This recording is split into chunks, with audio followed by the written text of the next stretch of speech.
Traffic పోలీసోళ్ళంటే రోడ్ల మీద rules పాటించనోళ్ళ బండ్లకు ఫైన్లు కొట్టుడు, లేదంటే బండ్లను ఆపి వాటి మీదున్న చలాన్లను వసూలు చేసుడు చూసినాం. కానీ గిడున్న ట్రాఫిక్ పోలీసోళ్ళు చూడుండ్రి, బస్సు హారన్లను ఇరుగమరగ కొట్టినందుకు గల్లకెసొంటి పనిష్మెంట్లు ఇచ్చిండ్రో.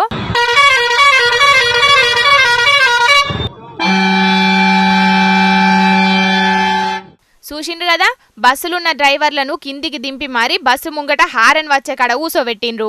ఇక పోలీసోళ్ళు బస్సు హారన్ కొడుతుంటే గాడ ఊసున్న డ్రైవర్లు సౌండ్కు వశపడకలేసిండ్రు. చూసిండ్రా, 2 నిమిషాలు మీ బండి హారను మీరే భరించలేకపోయిండ్రు.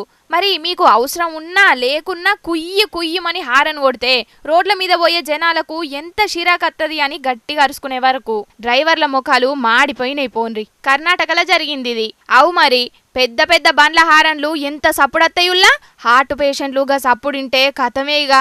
గందుకే అడ్డగోలు హారన్లను కొట్టేటోళ్లకు కర్ణాటక ట్రాఫిక్ పోలీసోళ్ళు మంచి పనిష్మెంట్ ఇచ్చిండ్రని తారీఫ్ చేస్తున్నారు అందరూ ట్రాఫిక్ పోలీసోళ్ళు గిళ్లను ఆదర్శంగా తీసుకొని ఏడికాడ గిట్లనే పనిష్మెంట్లు ఇస్తే ఇక రోడ్ల మీద సౌండ్ పొల్యూషన్ అస్సలకే ఉండదంటుండ్రు గిది చూసినోళ్ళు.